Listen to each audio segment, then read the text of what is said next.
So there you have the introduction. Without Catherine's comments, if I were her, I wouldn't try to lie about it again, but she can certainly try. America, ACORN lied to you. The employee in question lied to you. Bertha Lewis lied to you. The president of the Philadelphia organization lied to you. The head organizer in Philadelphia lied to you. Media Matters, which gets millions and millions and millions of dollars, couldn't do basic investigative fact-finding, but two amateur kids with a camcorder and $1,000 could. It's pathetic. This has only just begun. We're just getting started, not just on this ACORN investigation, but on other investigations as well. I've had hundreds of people around the country contact me and with tips, with ideas, and we're going to follow through on those. And so we're just getting started here. I'm going to take some questions from the press right now. Hannah and James are not going to be taking questions because they're currently in legal peril. They've been attacked by ACORN as a means to quiet them, and I would ask that they stop harassing them with the threats of lawsuits and other such legal tactics. They've told the truth. We've told the truth. They've lied every step of the way, and hopefully the media understands that there is a new media out there that can act as a checks and balance against a corrupt media that will not tell the truth about ACORN, that will continue to propagate its lies and allow for ACORN to impugn the motives and to lie about what these two truth tellers have had to say over the last month. We've given the press about a month now to start investigating ACORN, and I know of no such investigations. Again, they've lied to you time and time again. At some point, you're going to have to challenge the authenticity of their voice and what their message. Yes, sir. Did James wear the pimp get up into any of these offices? And if not, what's the purpose of doing it in these videos? Is that a lie in itself? Moreover, was James picked out of his Rutgers dorm for using racist slurs? And the last question I have is, from the context of the video, it looks like he was posing as a congressman looking to protect a young prostitute and get her away from this pimp. Would you expect ACORN to call the police on him for that kind of behavior? That's a question that would be directed to James until he's out of his legal peril. I cannot answer those things. Sir, I was not involved in the production of the film whatsoever. So I'm the publisher of Breitbart.com and Big Government. So if you can. I don't, how have I propagated? If he never wore that pimp out get up into any of the offices, and he's putting it in the trailer and the free trailer to all these videos, saying that he posed as a pimp going into these ACORN offices. So you're not troubled by what you saw here? What organization are you from?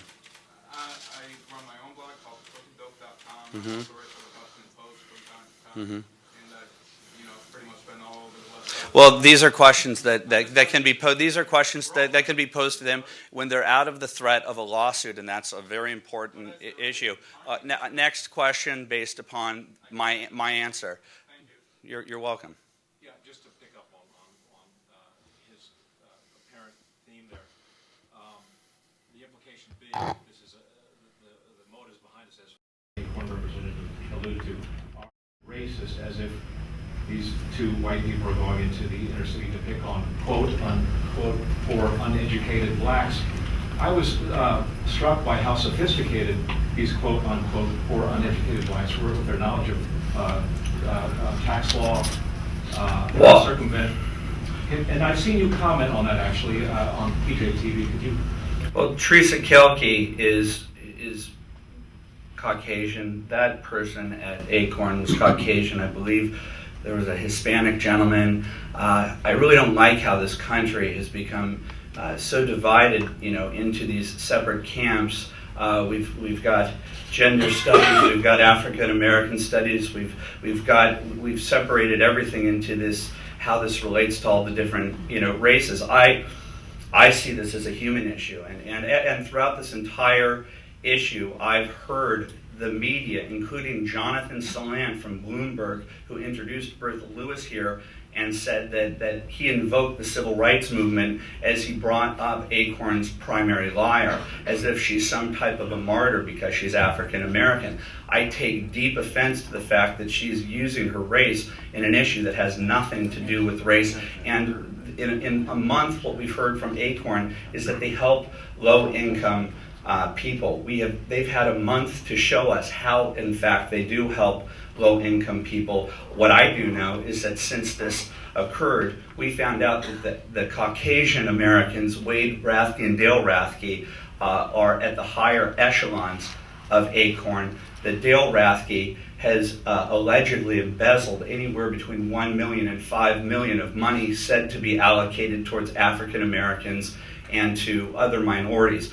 If I were a minority and I took my minority status seriously and I felt that ACORN was trying to help minorities, I would be very deeply troubled, not just that he embezzled that money, but that he's still within the organization. Can you comment though on their knowledge of, for instance, 501(c)(3)s and the sophisticated... Yes, I will tell you this, that Carol Lenig, the Washington Post reporter who interviewed me in this regard, who actually put out the false information that James stated that he was motivated to go after ACORN because they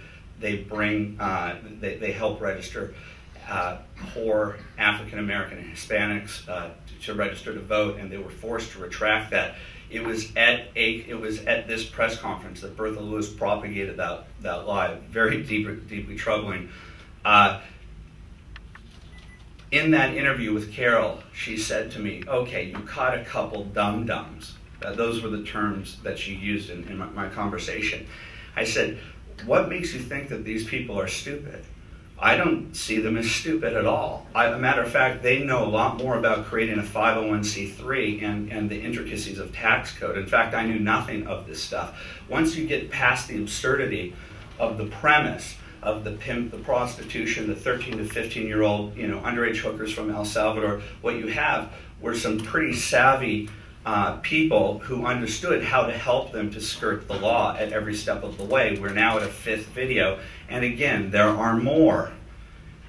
They've said that they were kicked out of dozens and dozens of offices. Please ask for them at this juncture in time to show this evidence. Yes, sir. Isn't there an investigation of New York State to determine if the state housing grants that ACORN got built even one house?